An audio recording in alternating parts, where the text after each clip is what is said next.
Sebelum kita memulai, mari kita bersama-sama berdoa, memohon pertolongan Tuhan, agar kiranya apa yang kita pelajari pada malam ini bermanfaat untuk kita sekalian. Mari kita berdoa.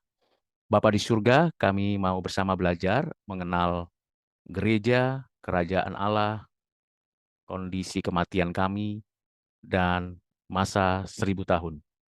Kami mohon kiranya Engkau menolong setiap kami, baik yang menyampaikan pengajaran maupun kami yang belajar bersama, agar kami mendapatkan pengertian yang benar seturut dengan pengajaran Alkitab dan pengakuan iman kami.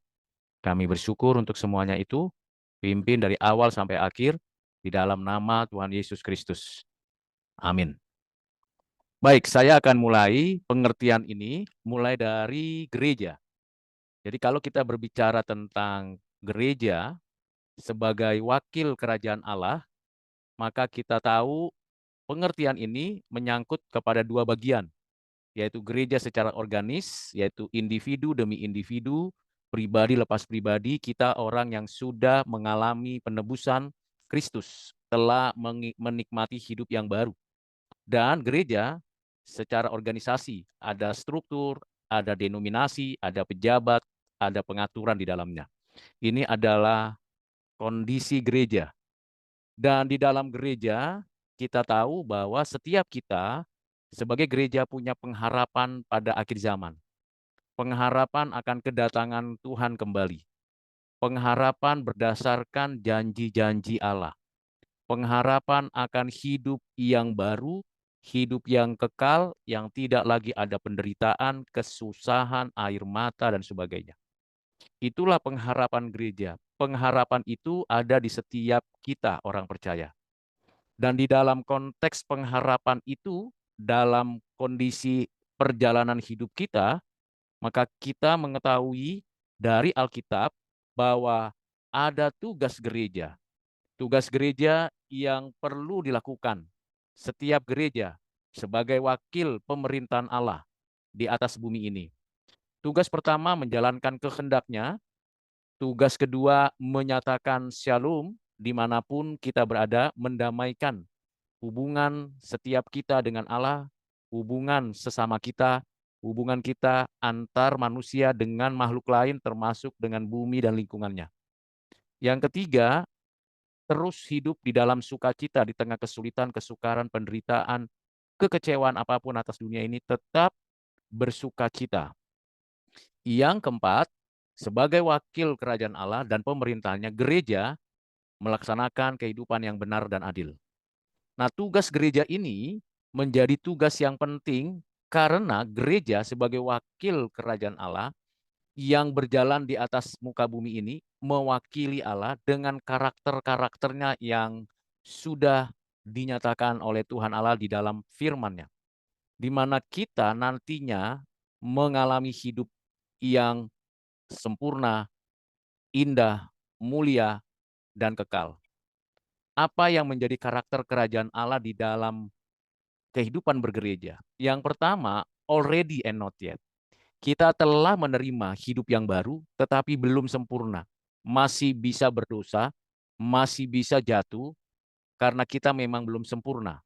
Kita diberikan kesempatan demi kesempatan untuk memperbaiki diri dalam proses pengudusan yang dikerjakan Roh Kudus, dalam proses pengudusan yang kita lakukan menaati setiap firman Tuhan. Inilah karakter yang seharusnya kita miliki, already and not yet.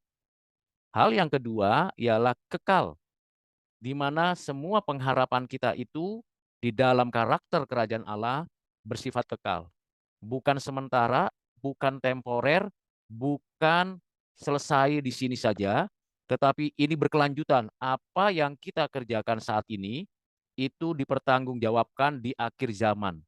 Sehingga kehidupan kita bergereja secara organis dan organisasi jelas-jelas berdampak sampai kepada kekekalan. Yang ketiga, secara rohani, apapun yang kita kerjakan itu bersifat rohani. Belajar, bekerja, mencari uang, beribadah, memuji Tuhan, melayani, mengasihi, menolong orang, bahkan pekerjaan-pekerjaan yang nampaknya memerlukan tenaga fisik, tetap itu sifatnya rohani karena kita adalah gereja. Yang keempat adalah melayani, bukan dilayani. Kita dipanggil, diutus untuk melayani. Melayani siapa saja tanpa diskriminasi, tanpa pembeda. Semuanya setara dilayani. Yang kelima, kudus. Karakter kerajaan Allah di dalam gereja itu mengarahkan kita hidup kudus. Apapun yang kita lakukan harus di dalam kekudusan. Semuanya dikhususkan untuk Tuhan Allah. Nah, ini adalah tugas dan karakter kerajaan Allah yang ada di dalam gereja, yang kita sendiri menjadi wakilnya sebagai duta besar kerajaan Allah. Kita memiliki dui kewarganegaraan. Kewarganegaraan secara lokal di tempat kita sebagai sebuah ketanggung-jawaban kita sebagai warga sebuah negara. Tetapi kita juga adalah warga kerajaan Allah. Sehingga kita sebagai warga kerajaan Allah menjalankan misi Allah di bumi.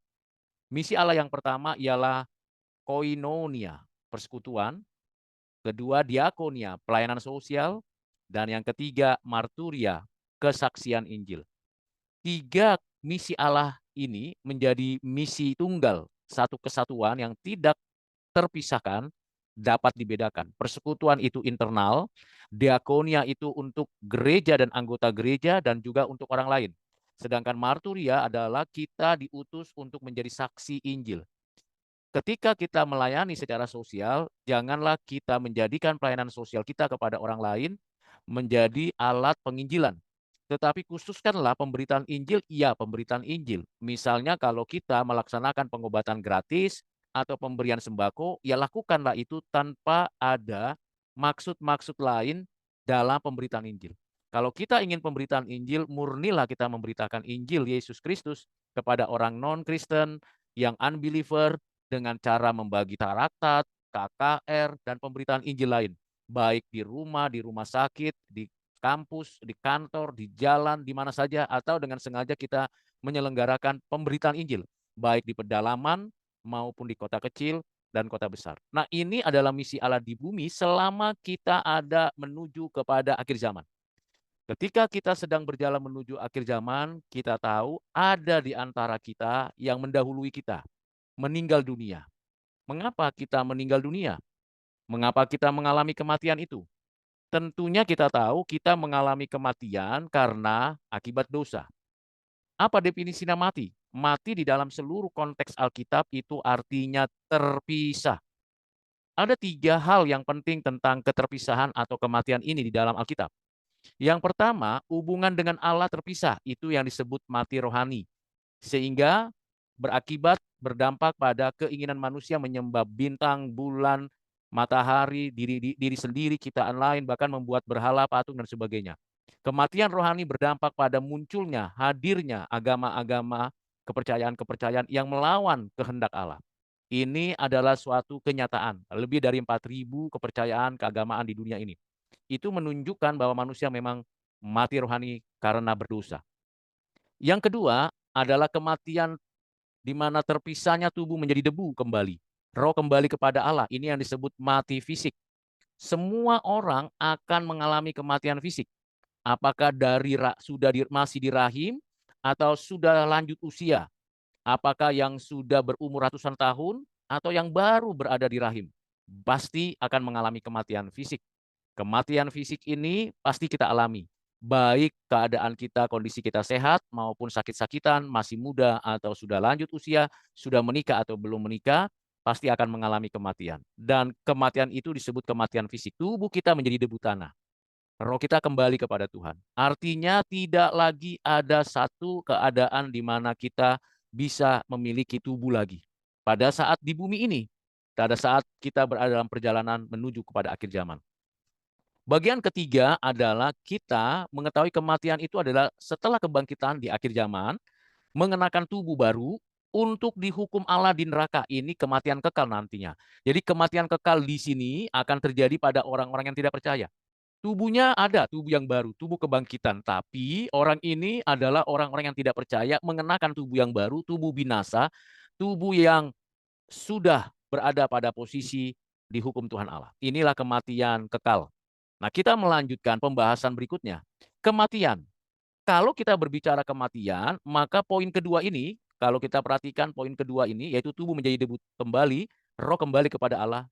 Pada saat setiap orang meninggal, dari mulai zaman Adam, atau peristiwa air bah, atau peristiwa Menara Babel, atau dalam konteks kerajaan Israel, dan kerajaan-kerajaan lain, dari mulai Adam sampai akhir zaman, setiap orang yang mengalami kematian, tubuhnya kembali ke debu tanah, rohnya kembali kepada Tuhan Allah.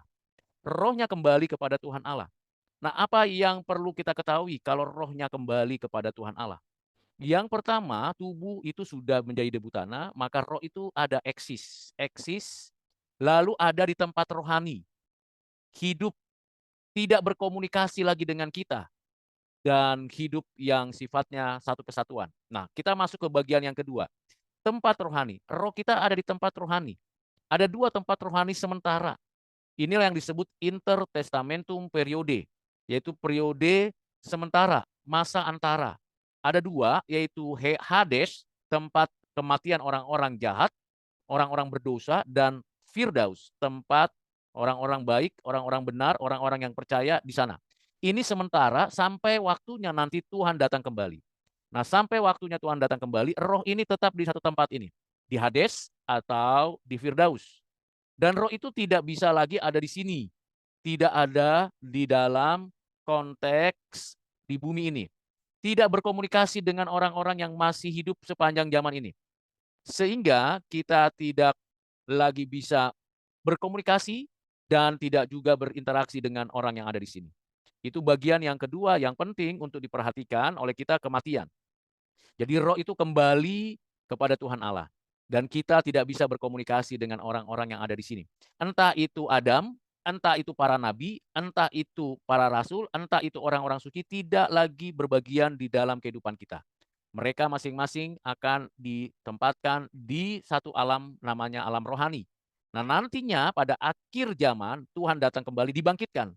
Semuanya mengalami suatu kehidupan yang baru dan tubuh yang baru. Bagi orang percaya mendapatkan tubuh mulia, bagi orang yang tidak percaya mendapatkan tubuh binasa. Inilah orang-orang di akhir zaman. Semua dari Adam sampai pada akhir zaman, termasuk kita. Nah, ini kondisi yang ada. Lalu perjalanan hidup kita sampai akhir zaman bagaimana? Maka ada tiga pendekatan. Pendekatan yang berkaitan dengan 1000 tahun menjelang akhir zaman. Ada pendekatan premilenium, ada pendekatan postmilenium, ada pendekatan amilenium. Kalau pendekatan premilenium adalah sebelum Tuhan datang kembali, Tuhan datang di awan-awan, gereja diangkat, terjadi perang Armageddon, baru Tuhan datang lagi kembali ke bumi. Jadi ada dua kali masa Tuhan datang kembali ke bumi. Pertama di awan-awan dulu, lalu kemudian ke bumi. Inilah pandangan pemikiran dari Premil. Sebelum akhir zaman, ada masa 1000 tahun, ada perang, gereja dengan kuasa gelap dan orang-orang jahat. Pandangan ini tidak biblical sepenuhnya. Karena sekarang pun kita sedang perang secara rohani melawan kuasa kegelapan dan perang menjalani kehidupan yang tidak benar dan tidak baik. Pandangan Fremil lebih menekankan kepada upaya kita untuk makin lama makin kudus dengan kekuatan sendiri. Dan perang seperti seolah-olah perang dengan musuh dengan secara fisik. Dan Tuhan menjadi pemimpin perang. Di sini padahal Tuhan sudah menang melawan dosa, sudah menang melawan maut. Jadi sebenarnya pandangan Premil ini menjadi pandangan yang lebih cenderung kepada antroposentris, usaha manusia. Tapi pandangan kedua adalah postmil. Tuhan datang kembali di sini, tetapi nanti tidak langsung terjadi pemulihan. Gereja dipulihkan dulu dan hidup 1000 tahun dulu, baru setelah itu baru kesempurnaan. Jadi setelah Tuhan datang kembali, 1000 tahun gereja ada di bumi ini, baru Tuhan memulihkan. Jadi ada proses pemulihan. Ini pandangan postmil. Bagaimana dengan pandangan milenium? Milenium. Pandangan ini memulai kerajaan 1000 tahun itu dari gereja ada, yaitu di masa gereja hadir, sampai nanti akhir zaman. Jadi kata 1000 tahun di dalam Wahyu 20 itu mengindikasikan kesempurnaan pemerintahan Allah atas bumi sampai akhir zaman nanti disempurnakan. Dari masa 1000 tahun disebut masa kegenapan, Tuhan menyatakan dirinya, Tuhan bekerja melalui gerejanya, Tuhan mengutus dan mengarahkan jemaatnya, umatnya untuk melayani Tuhan. Selanjutnya, amilenium mengatakan bahwa nanti Tuhan datang kembali, lalu segala sesuatu yang ada dipulihkan. Mengakhiri semua penderitaan dan menghukum semua orang jahat dan menyatakan kebangkitan sampai menyempurnakan semuanya. Inilah titik dari akhir zaman, kedatangan Tuhan. Nah, 3 pandangan ini yang mana yang tepat, yang mana yang biblical? Pandangan premil saya sudah katakan bahwa ini unbiblical, bersifat antroposentris. Pandangan postmil itu lebih kepada suatu upaya untuk 1000 tahun secara urufiah. Sementara pandangan amilenium membicarakan tentang kesempurnaan pemerintahan Allah. Bagi saya memilih pemikiran amilenium daripada premil ataupun postmil. Nah, inilah bagian penting dari pengajaran kita pada saat ini mengenai eskatologis. Nah, kembali kepada kita, bagaimana kita mempersiapkan diri ketika kita menjalani kehidupan kita. Kita cepat atau lambat akan mengalami kematian. Saya akan mengalami kematian. Apa yang saya persiapkan menghadapi itu? Kita tidak pernah ditanya apakah siap atau tidak, tetapi Tuhan sudah menentukan waktunya. Siap atau tidak siap waktunya, Tuhan akan memanggil kita. Entah kita sedang bekerja, entah kita sedang istirahat, entah kita sedang menuju kepada masa tua atau masih muda. Yang pasti setiap orang akan mengalami kematian. Itulah akhir zaman individu.